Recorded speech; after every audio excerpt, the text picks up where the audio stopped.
Buenas tardes, estimados estudiantes. ¿Me confirman el audio y si logran visualizar mi pantalla, por favor? Sí, ¿verdad? Chicos. Buenas tardes, Jessica, Eliseo, Stephanie, Irma, Luis, Nicole, Robley, Yulisa Figueroa. Sí me escuchan, ¿verdad? Sí, Miss, sí se escucha. Muy bien. Sí, se escucha claro y fuerte.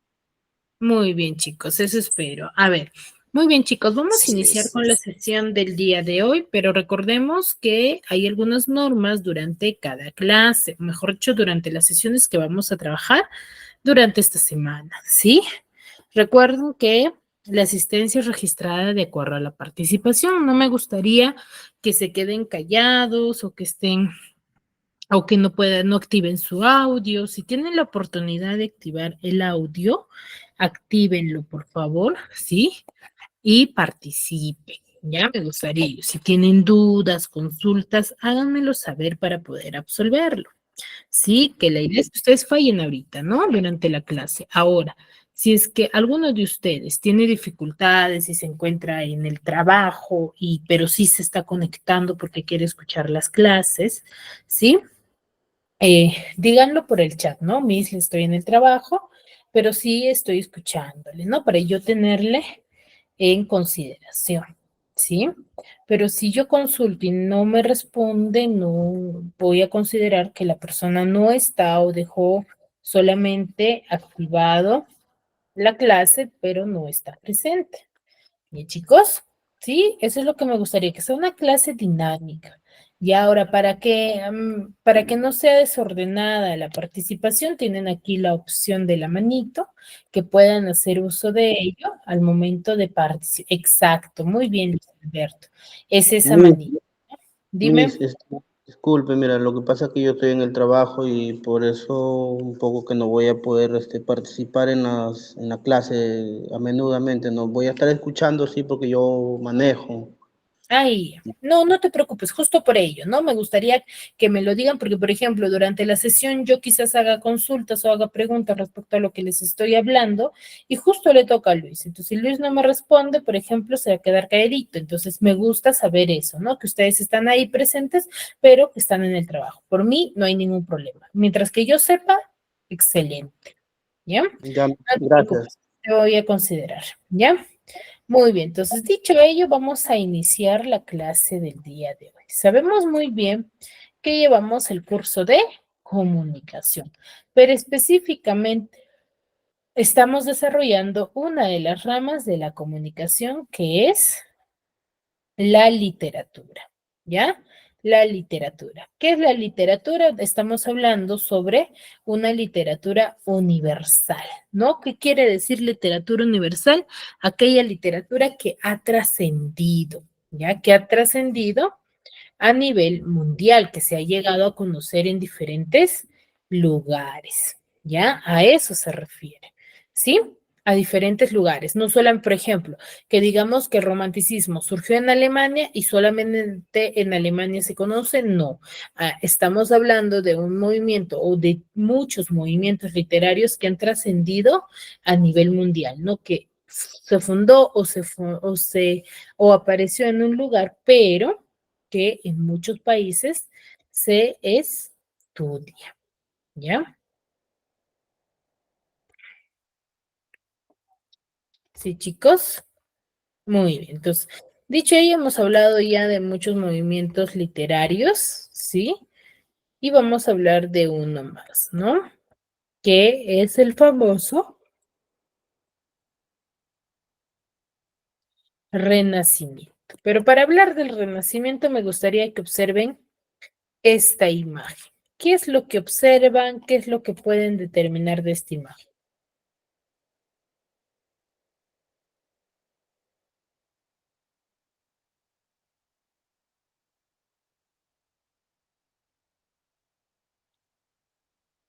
A ver, Jacqueline. Se podría decir que es una pintura asignatura en el cual pues han utilizado la matemática. Ya, muy bien. Irma,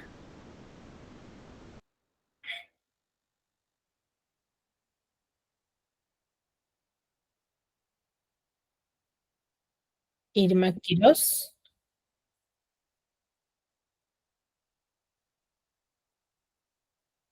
No, no puedo, parece que has activado tu audio, pero no te estoy escuchando, Irma. A ver, ¿quién tiene alguna otra idea? A ver, que observen la imagen, observen todos los detalles. A ver, Roble, Hay cambios y movimientos diferentes. ya, eso es lo que observas de la imagen, ¿verdad? Sí, hay cambios en Ya, diferentes formas. ya, es una anatomía, Jacqueline nos dice es una anatomía. Irma me dice no se activa. Sí, me parece que hay ahí un pequeño error porque no se activa, pero pareciera que hay una equivocación, ¿no? Digo, hay un error ahí de audio. No te preocupes, Irma, puedes participar por el chat.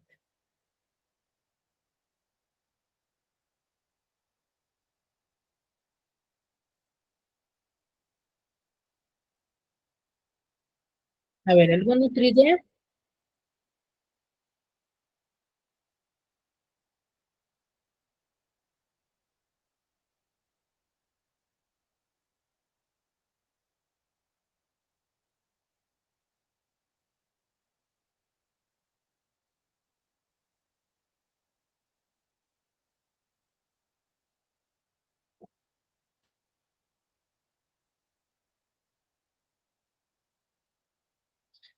A ver, Kiefer me dice, ¿es un arte de Leonardo da Vinci? Puede ser.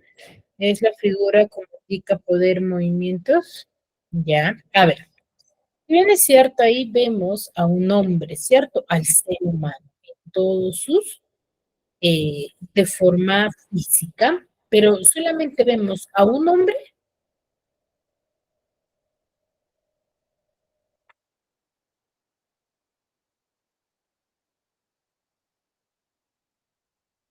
solamente vemos a un ser humano, dos. Exacto, estamos observando a dos, ¿ya?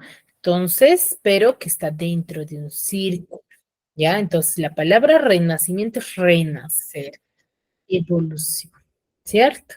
A ver, vamos a ver en qué se enfoca y qué significa. El propósito del día de hoy es que ustedes puedan analizar y profundizar referente a esta corriente literaria y conocer las diferentes características de las dos obras más representativas de Shakespeare y las diferentes entre ellas teniendo en cuenta su temática y sus características. ¿Ya? Ahora, ¿qué es el Renacimiento? El Renacimiento es un movimiento cultural originario que se va, o mejor dicho, que nace en Europa occidental y que se dio durante los siglos XV y los siglos XVI. El Renacimiento es un periodo de transición entre la Edad Media y los inicios de la Edad Moderna. ¿Ya? Y los inicios de la Edad Moderna. ¿Qué quiere decir? ¿Dónde nace? En Europa occidental, ¿sí? ¿Durante qué siglos? 15 y 16. 15 y 16. Este es un periodo de transición. ¿Qué quiere decir? Que solamente es un periodo de paso, se podría decir, ¿no? De la Edad Media y los inicios de la Edad Moderna. Entonces, el Renacimiento está en medio de estos dos, ¿cierto? La culminación de la Edad Media y el inicio de la Edad Moderna. Puede tener ciertas características de ambas etapas. ¿Me dejo entender? Robley, levantaste la mano.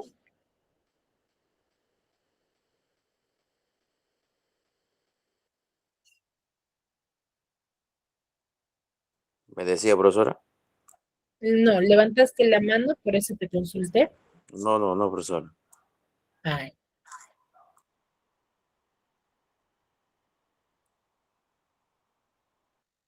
Muy bien. Entonces, recuerden, el Renacimiento surge en Europa Occidental durante los siglos XV y XVI y es una etapa de transición durante la Edad Media e inicios de la Edad Moderna.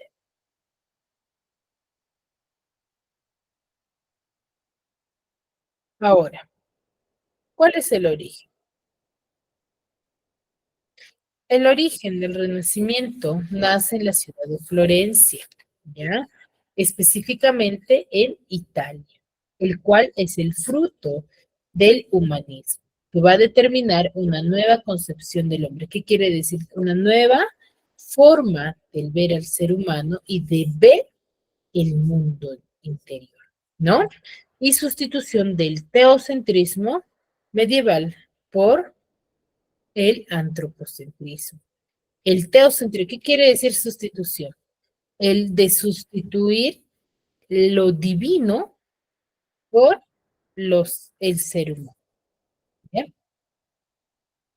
¿Me dejo entender? Entonces, ¿qué hace? Deja de hablarse o deja de ver lo divino como algo en particular por ver lo razonable, ¿no? Al ser humano. Se interioriza mucho el ser humano.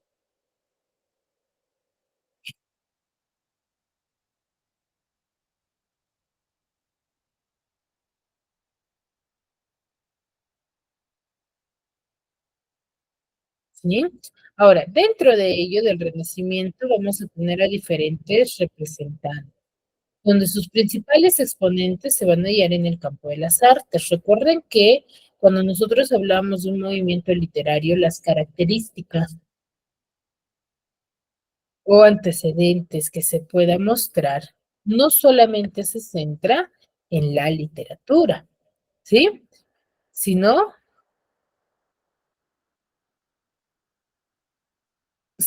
también, ¿sí? En la música, en la arquitectura, en la pintura. Claro está que van a compartir, claro está que van a compartir las mismas características, pero se va a llegar a manifestar de diferente forma, ¿no? Por ejemplo, en la pintura, en el uso de colores, en la temática, por ejemplo, ¿no? De forma gráfica se va a presentar. Mientras en la literatura, en la forma de manifestar sus historias, en la música, en su ritmo, ¿cierto? ¿Me dejo entender hasta ahí?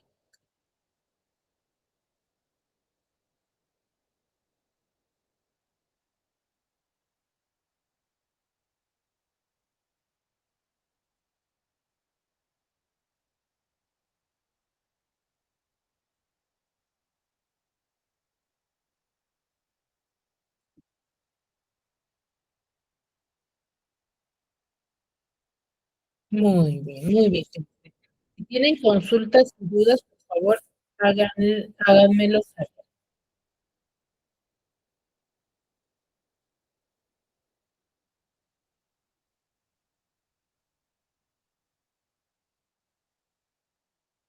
Ahora, los renacentistas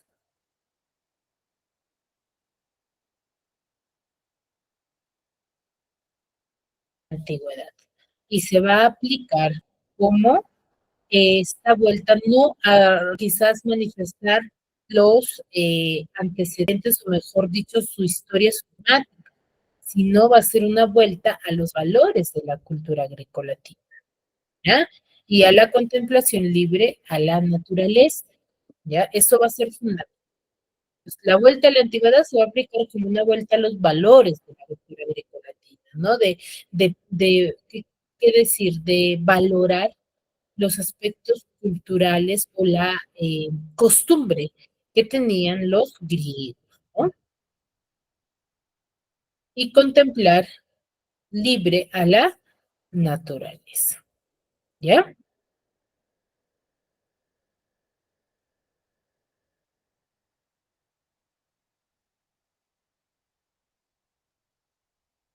¿Sí? Entonces, los renacentistas, ¿qué van a hacer? Van a buscar, ¿sí? Revalorar, ¿sí?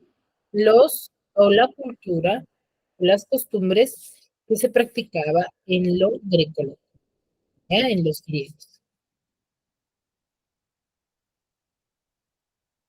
¿Sí? Ahora, ¿cómo es la literatura renacentista?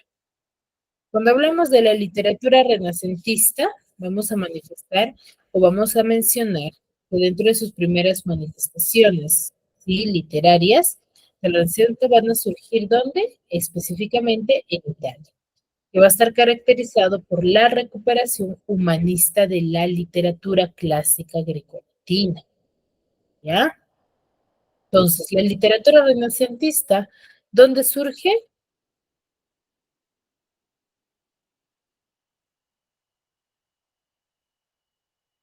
Italia, Miss.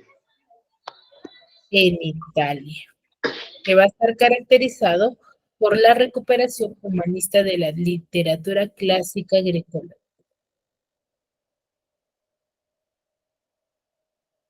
¿Ya? Y se difunde con gran fuerza gracias a la invención de la imprenta en 1450. ¿Por qué creen que la invención de la imprenta es muy o es, se puede decir, que es fundamental durante esta época?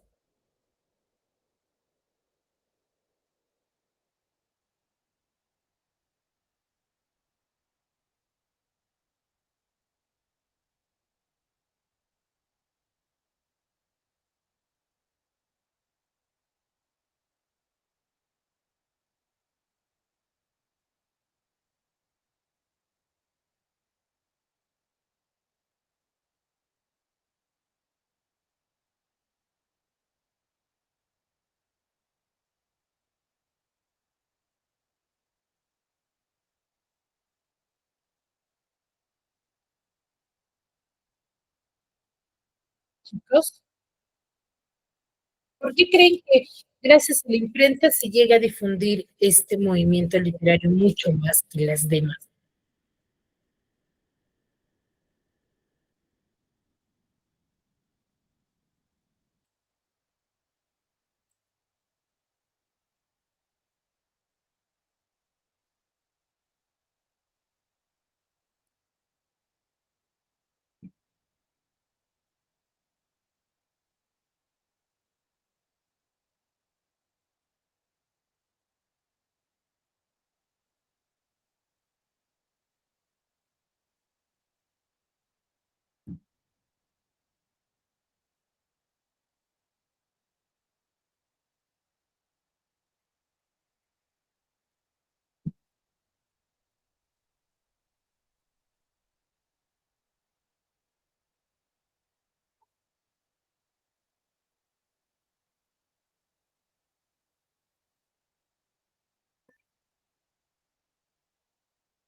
Chicos, a ver, Roble, Liliana, Eliseo. Disculpe, ¿Por qué profesora, ¿cuál fue la pregunta? La pregunta es, ¿por qué creen que el Renacimiento se difunde mayormente o se difunde mucho más gracias a la invención de la imprenta? ¿Cuál habrá sido la función principal de este invento? El invento, tratar de que las personas tengan más conocimiento con la lectura. Ya, puede ser. Miss, eso quiere decir que se caracterizó para la humanidad y sobre la literatura. Ya, muy bien, excelente. A ver, cuando yo digo o se dice de que el Renacimiento se va a difundir con gran fuerza gracias. Sí, exacto, Irma. Podían dar a conocer más sus ideas gracias a la invención de la imprenta en 1450. ¿Qué quiere decir? Que fue un objeto que ayudó por ejemplo, a elaborar los libros. Recuerden que antiguamente lo que se desarrollaba era de forma oral. La mayoría de las historias, ¿sí? Se van a llegar a conocer de forma oral, que iba de pueblo en pueblo. ¿Por quiénes? Por los aedos y los rapsodas. Mientras que ya en el Renacimiento se formó o se apareció o inventaron la imprenta, que tiene más o menos esta fotografía, ¿no? Entonces, al inventar ellos, pudieron elaborar libros y era mucho más fácil dar a conocer las historias, ¿sí? De los escritores.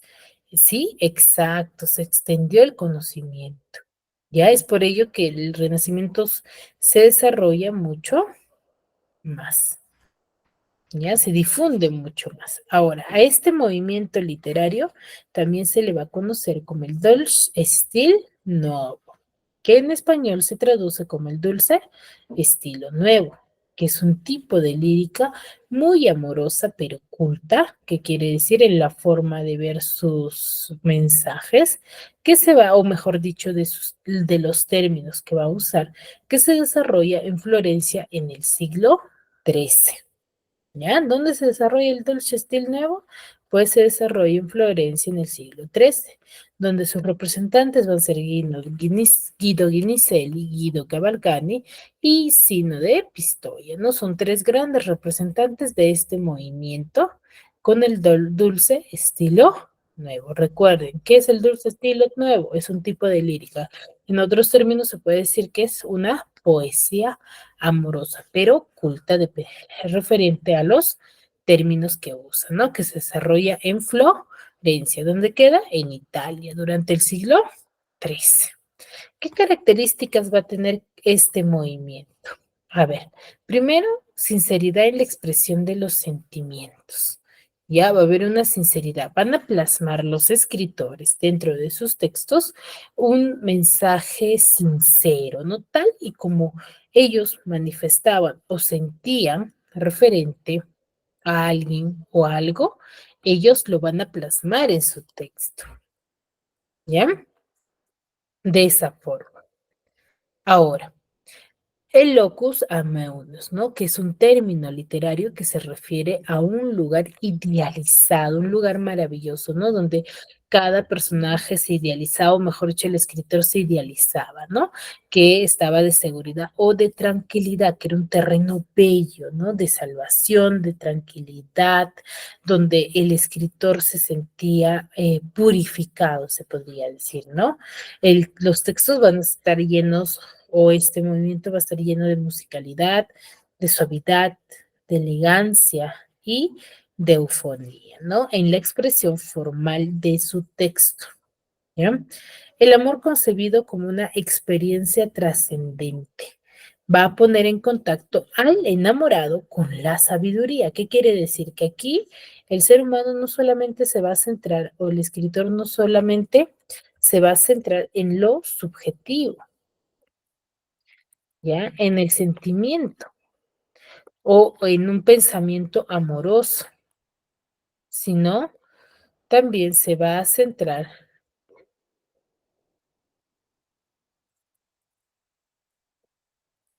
¿sí? Sino también se va a centrar en en lo lógico, en la razón, ¿no? En conocer, va a ser una combinación de ambos, no solamente se va a centrar en el amor, sino también en la razón, ¿no? En la felicidad y en lo divino, ¿no? Aquí la mujer va a ser una representación angelical de la naturaleza celestial, ¿no? Que se le va a considerar como la dona angelicata, ¿no? Entonces, la mujer dentro de las historias renacentistas es considerado como un ser angelical, como un ser divino que va a salvar, ¿sí? Al ser humano que va a estar quizás muy poseído, se podría decir, ¿no? Entonces, ahí nos ayuda la mujer. Uno de los grandes representantes del Renacimiento es el famoso Dante Alighieri, que nace en Florencia en el año 1265 y fallece en Ravenna en 1321, ¿no? Él es un perfecto ejemplo del humanismo, ¿no? Él se centra en el hombre dentro de sus dentro de sus historias, ¿sí? Él escribe en lengua vernácula, lengua nativa de Florencia, lo cual le va a dar un decisivo impulso como lengua de expresión literaria durante esa época, ¿no? Y con el tiempo se va a hacer la lengua originaria de Italia, ¿no? Entonces va a ser uno de sus grandes aportes. Su obra más famosa es la Divina Comedia, que es una obra maestra, ¿no? Una obra que va a trascender y que hasta la actualidad se sigue estudiando. Está escrito en tercetos encadenados de forma métrica inventada por Dante, ¿no? El propio autor, ¿sí? Es acompañado del poeta latino Virgilio, ¿no? Esto cuenta la historia, ¿no? De Dante, quien es acompañado por un filósofo, ¿sí? Griego que es Virgilio, ¿no? Donde va a recorrer junto a él el infierno y el purgatorio hasta que Dante, ya acompañado de Beatriz, contemple el paraíso, ¿no? De la mujer que él estaba enamorado. Sí, Virgilio representa la razón. Virgilio, el poeta, va a representar la razón, ¿no? Quien ayuda a Dante a poder tomar una decisión correcta y no detenerse, ¿no? El texto es un texto muy expresivo, da a conocer mucho su energía expresiva y un desgarro emocional, y originalidad de sus imágenes. Ya su tema central va a estar centrado en el destino trascendente y la reflexión acerca del alma humana. Otro de los grandes representantes es Geoffrey Chaucer, que es nacido en el año 1343 y fallecido en el año 1400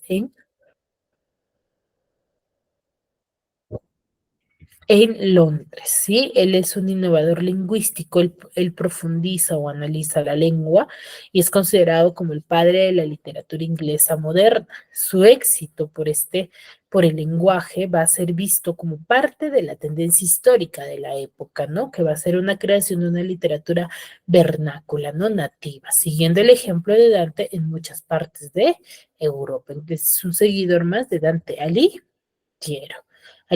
Una de sus grandes obras, sí, que va a trascender, son los cuentos de Canterbury, ¿no? Que son cuentos escritos a finales del siglo XIV, donde una de las obras más importantes de la literatura inglesa, ¿no? En sí, esta historia cuenta la historia de un grupo de peregrinos que viajan de Southwark a Canterbury. ¿Para qué? Para visitar el templo de Santo Tomás de Becket, ¿no? En la catedral de Canterbury, todas las aventuras que dichos personajes van a pasar, ¿no? Luego tenemos a otro representante que es Francois Vallon, ¿sí? Nacido en París en el año 1431 y él desaparece en el año 1463, ¿no? Los datos de Francois son muy pocos, la mayoría de ellos son inciertos porque no se conocía mucho, ¿no? Se dice que él era siempre un marginal, ¿sí?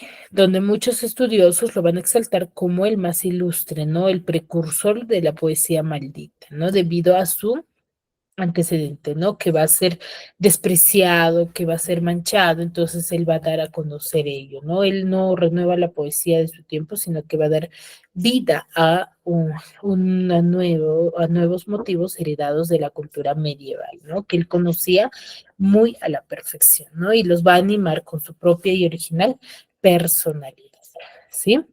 Luego tenemos la balada de los ahorcados, que va a estar escrita cuando esperaba su ejecución en la horca, ¿no? Más que todo, esto es una obra, se podría decir, autobiográfica, ¿no? Donde se va a tener como referencia la Guerra de los 100 Años y su cortejo de brutalidades llena de hambruna y epidemias. Este va a ser acusado de asesinar al religioso Philip Serres, ¿no? Obligado a huir de París. Después él es perdonado, pero nuevamente regresa al crimen y vuelve a ser encarcelado. Entonces, es ahí donde él va a ser mucho tiempo torturado y condenado a la horca, ¿no? Pero el juicio va a ser apelado. La pena va a ser conmutada por 10 años de destierro de París. Es ahí donde se pierde su rastro completamente, ¿sí? Y ya no se conoce, ¿no? De frente a su biografía también. Otra es el representante del Renacimiento es William Shakespeare, nace en Inglaterra en el año 1564, es considerado como el cisne de Abo y padre del teatro inglés, ¿no? Donde su género que va a predominar dentro de sus escritos es el género dramático, no lo teatral, ¿no? El teatro en el teatro, ¿sí? Hasta aquí, ¿alguna consulta referente al contexto histórico de la época?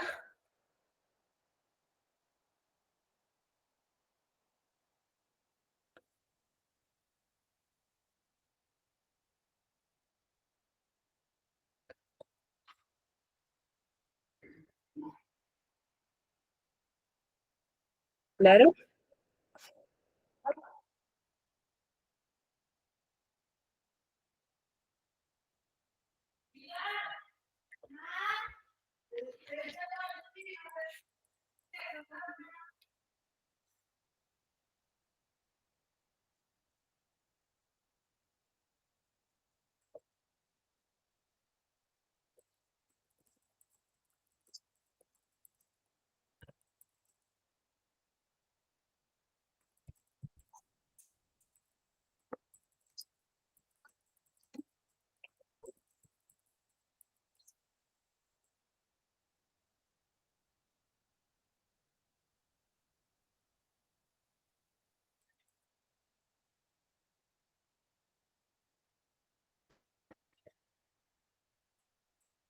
Todo claro, entonces no hay consulta. Entonces, ¿dónde surge el renacimiento?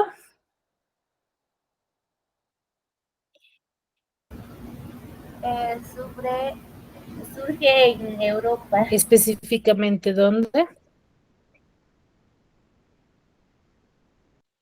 En el centro de Europa. No, Europa, ¿Pero dónde Surge, específicamente? fue en Florencia, en Italia, creo. En Italia, exacto, en Italia. ¿Y chicos? Surge en Italia. Eso hay que tenerlo bastante claro.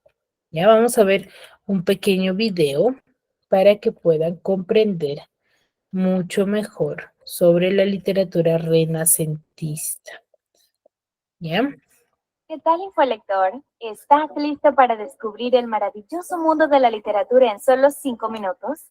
Pues vamos. Si te gusta este video, dale manito arriba y porque te hablaremos de una de las etapas más relevantes de nuestra historia moderna. Sí, el Renacimiento marcó el inicio de la modernidad y la literatura tuvo un gran auge debido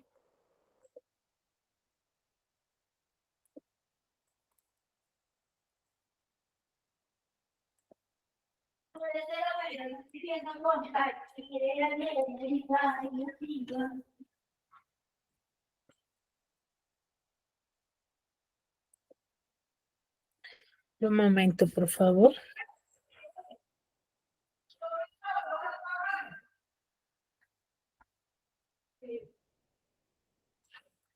Se colgó la máquina.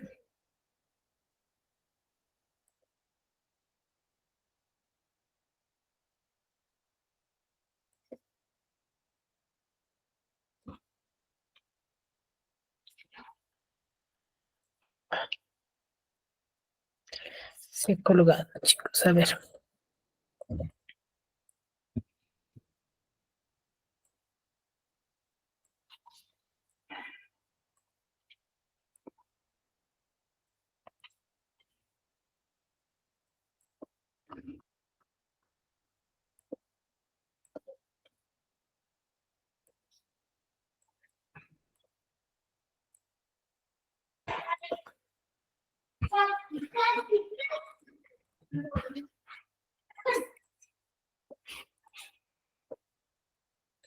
Ya, a ver, ahora sí creo que están observando la pantalla, ¿verdad?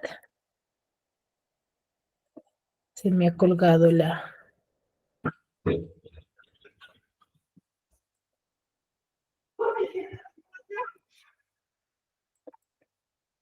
Colgada, a ver. Ya. ¿Me ¿Qué tal, confirman el infolector? audio? Sí está bien el audio, Miss. Porque te hablaremos de una de las etapas más relevantes de nuestra historia moderna. Sí, el Renacimiento marcó el inicio de la modernidad y la literatura tuvo un gran auge debido a que coincidieron varios elementos importantes que mencionaremos en los próximos minutos. Así que no te vayas a ningún lado, pues sabemos que aprenderás de una forma fácil. El Renacimiento fue un periodo en el que la humanidad volvió su mirada hacia sí misma. Esto ocurrió entre los siglos XIV y XVI, aunque algunos autores lo extienden hasta el siglo XVII. Durante los 10 siglos anteriores de la Edad Media, el componente místico-religioso fue el protagonista. El hombre elevó su mirada hacia lo divino y gran parte de la literatura tenía un matiz moralizante. Resulta que a partir del Renacimiento todo cambió. Podríamos decir que hubo una especie de reseteo en las artes, la ciencia y la política. El hombre se convirtió en el centro de interés, por lo que el autoconocimiento era indispensable. Se afirmaba que los seres humanos eran el reflejo de Dios y por eso eran dignos de atención y admiración.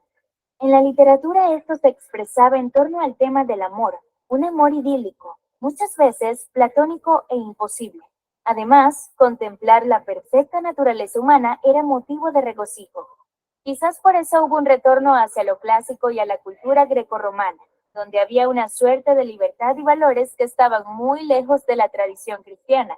Sin embargo, no se puede decir que el Renacimiento fuera un periodo anticristiano, pues simplemente una renovación en la forma en que se concebía a Dios y al hombre. La figura de la mujer fue idealizada. Por lo general, se mostraba como un ser delicado, puro y de una belleza perfecta, al punto que se hacía una presencia inalcanzable para su amado. ¿Recuerdas la descripción de Julieta que hacía Shakespeare? No había criatura más sublime que ella. O en un sentido más humorístico, ¿quién olvidaría a Dulcinea, la amada del Quijote? Una mujer que no tenía comparación con ninguna otra, de acuerdo a la mirada trastornada de Alonso Quijano. Este es un rasgo clave de la literatura renacentista. Hubo otros acontecimientos importantes que marcaron un antes y un después en la literatura gracias al Renacimiento, como por ejemplo, el descubrimiento del Nuevo Mundo, las Indias, dieron un nuevo impulso a Europa y un motivo más para admirar las hazañas que los seres humanos podían llevar a cabo. Por otra parte, el desarrollo de la imprenta facilitó la difusión de las obras literarias. Reproducirlas y hacerlas llegar a otras latitudes era mucho más sencillo. Y cómo no mencionar el protagonismo progresivo de las lenguas vernáculas y romances que fueron sustituyendo al latín de manera inevitable. Ahora se podían disfrutar las obras en las lenguas que el pueblo entendía bien, en un lenguaje claro y sencillo que facilitaba su lectura. En España se marcó el inicio de la novela moderna, gracias a Cervantes y su Don Quijote de la Mancha, un acontecimiento que sin duda fue extremadamente importante para la literatura, el siglo de oro español, con lo mejor de las letras de ese país. Fue el fruto de ese cambio de visión renacentista y la renovación de los intereses en el arte. Tampoco podemos dejar de mencionar que una de las principales atracciones de la literatura renacentista fue la poesía lírica, la cual nació en este periodo. El amor idílico expresado en sonetos con una sensibilidad extrema fue característico de la lírica. Francesco Petrarca fue uno de los poetas más destacados en este género. Otros que también fueron protagonistas de esta etapa fueron Dante Alighieri, Nicolás Maquiavelo, Martín Lutero, Erasmo de Rotterdam, Garcilaso de la Vega y, por supuesto, William Shakespeare y Miguel de Cervantes. Increíble la conjunción de todos estos elementos que hemos mencionado. ¿Casualidad? En todo caso, es curioso que la historia siempre genera los cambios necesarios para el avance en las ideas, aunque eso sí, a veces para bien, otras para mal. ¿Y tú? ¿Ya te pusiste al día con tus lecturas de obras renacentistas? Esperamos que este breve recorrido te haya inspirado para comenzar.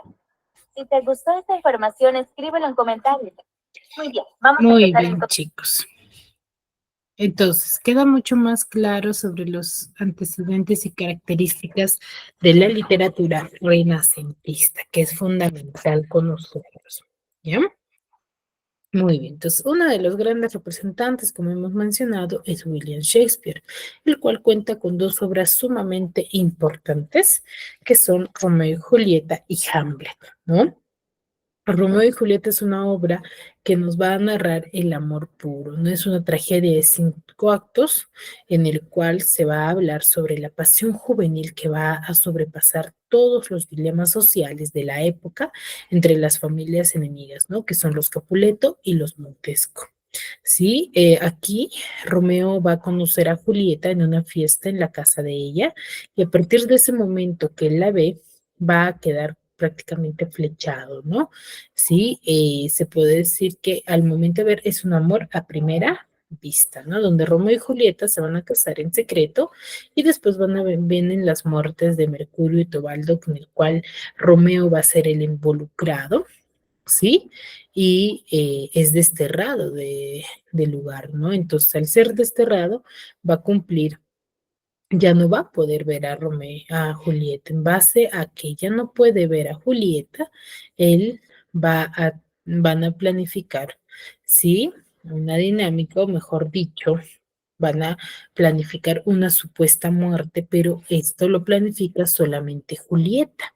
Julieta planifica una supuesta muerte y es avisado Romeo, ¿no? En el cual él retorna a Verona, ¿sí? Pero creyendo que Julieta habría muerto de verdad. No, no le habían comentado que era solamente había fingido su muerte, ¿no? Entonces él se va a tomar el veneno. Sí, Julieta se le ha tomado un veneno en el cual le tenían que dar un líquido para que ella pudiese despertar, ¿no? Entonces, pero Romeo no le avisa a nadie, entonces él considera de que Julieta está muerta. Entonces, al verla muerta, él va a decidirse tomarse también el veneno. Es donde ahí Julieta va a despertar y se suicida con la daga de Romeo porque Romeo ya está muriendo. Y de esa forma termina la historia. Sí, una vez que sepan las familias enemigas, sí, se toman conciencia y razonan respecto a qué conllevó este enfrentamiento entre familias, ¿sí? A ver, para que me puedan entender, vamos a ver un pequeño resumen sobre esta historia.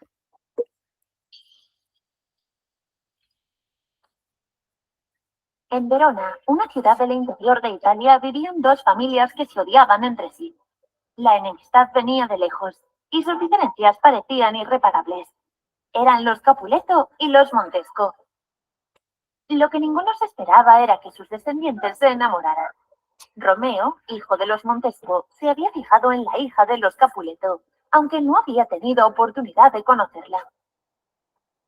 Para hacerlo, decidió colarse en una fiesta organizada por la familia rival. Se puso una máscara para no ser reconocido, y allí por fin la tuvo frente a frente. Antes le parecía bella, pero en ese momento quedó completamente enamorado. Julieta era un sueño para él, y él también lo fue para ella, que nada más verlo preguntó de quién se trataba. Esa misma noche, la joven salió al balcón para proclamar su amor por Romeo. Lo hacía aún sabiendo que su unión era prácticamente imposible debido a las disputas familiares. Lo que ella desconocía era que su amado se había colado en el jardín de su casa y estaba escuchando aquella declaración de amor. Se reunieron y acabaron de confesarse ese profundo aprecio. Al poco tiempo, con ayuda de Fray Lorenzo, un cura amigo de Romeo, se casaron a escondidas. Finalmente, los Capuleto se dieron cuenta de que Romeo había estado en su fiesta y se volvieron completamente locos de ira. Por ello, Tebaldo, de la familia Capuleto, retó a Mercurio, amigo de Romeo, a batirse en duelo. Él anteriormente había rechazado cualquier enfrentamiento, pero cuando su amigo murió se vio obligado a intervenir y acabó matando al primo de Julieta. Como consecuencia, fue condenado al destierro y tuvo que abandonar Verona. Al mismo tiempo, todos descubrieron su matrimonio secreto con Julieta y la situación se complicó. Los padres de ella no aprobaban el enlace y la obligaron a aceptar casarse con París, un reputado noble. Julieta accedió. Pero la noche anterior al enlace se bebió un narcótico para simular que estaba muerta. Fray Lorenzo había acordado con ella avisar a su amado del engaño. Así esperaba poder escaparse con Romeo. Pero el cura no pudo trasladar el mensaje. y Romeo pensó que la muerte de Julieta era real. No soportó el dolor, así que decidió comprar un peligroso veneno y se lo tomó en la misma tumba de su esposa. Cuando Julieta se despertó, vio a su amor a su lado, muerto. Aunque el sacerdote le dijo que se escondiese en algún convento, ella no quería vivir sin él, así que acabó también con su vida. Las familias encontraron los cuerpos de ambos, y Fray Lorenzo les contó toda la historia. En ese momento, por fin entendieron el profundo amor que se tenían sus hijos y sellaron la paz entre familias. ¡Ay, tic-tackers! ¡Qué historia tan triste! Seguro que ya conocíais Romeo y Julieta. Muy bien, entonces de esta forma finaliza la historia de Romeo y Julieta. Marca mucho la época, ¿no? Vemos ahí el contexto social en el cual ellos se desarrollaban, ¿no? Y cómo es que al finalizar o al no solamente, aquí vemos que no solamente se va a centrar en el sentimiento amoroso, ¿sí? En el pensamiento subjetivista, sino también se va a centrar en lo razonable, ¿no? En situaciones razonables en base a la época. ¿Ya? Otra de las obras literarias de William Shakespeare que va a resaltar mucho es el famoso Hamlet, ¿no? Que narra, sí, o se enfoca en la duda y la venganza. Hamlet también es una obra de 5 actos donde se va a describir la vida de él, ¿no? De Hamlet, de este personaje, donde él es avisado por el fantasma de su padre sobre la muerte, ¿no? Sobre su muerte, cómo había muerto, le narra, su padre se parece a él y le cuenta cómo es que había muerto, ¿no? Y le pide que tome venganza de ello, que haga justicia. Entonces, él se enfrenta a su madre y a su tío, ¿sí? A su tío Claudio, ¿sí? Él se enfrenta a su madre, a su tío Claudio, sí, porque ya tenía dudas, ¿no? Entonces, ¿qué decide hacer Hamlet? Hamlet decide hacer una escenificación, una obra teatral en la cual su madre y su tío, que es ahora rey, van a esto, a esta escenificación, ¿no? Escenifica la muerte de su padre, en el cual Hamlet por detrás observa las actitudes que tiene tanto su madre como Claudio. Entonces, el cual puede deducir que sí son culpables de la muerte de su padre, ¿no? Entonces, es por ello que Hamlet reclama a su madre, ¿sí? Una vez finalizada la escenificación, le reclama a su madre sobre la muerte de su padre y creyendo que detrás de la cortina se encuentra Claudio, decide matar, pero no era Claudio, ¿sí? Sino Polonio, ¿no? Entonces mata y la mujer de la cual Hamlet había estado ilusionado, enamorado, se vuelve loca, ¿no? ¿Por qué? Porque era el hermano, era el padre, ¿no? Polonio era el padre, ¿no? Entonces ella muere, se decide, Ofelia, que era el nombre de la mujer que estaba enamorada de Hamlet, decide ahogarse, ¿no? Y muere ahogarse y es donde Laerte, su hermano, al enterarse de ello, pide venganza, ¿no? Entonces se viene aquí el juego de las espadas, pero Laertes se asocia con Claudio y para poder matar a Hamlet, ¿no? Le colocan un veneno, ¿sí? En la espada para que le dé a Hamlet, ¿no? Entonces, finalmente, ¿sí?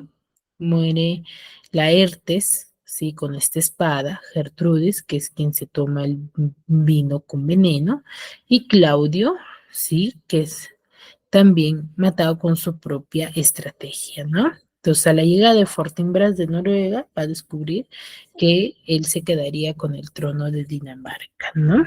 Entonces, de esta forma culmina la historia de Hamlet, ¿no? Que es una historia sumamente interesante dentro de esta época.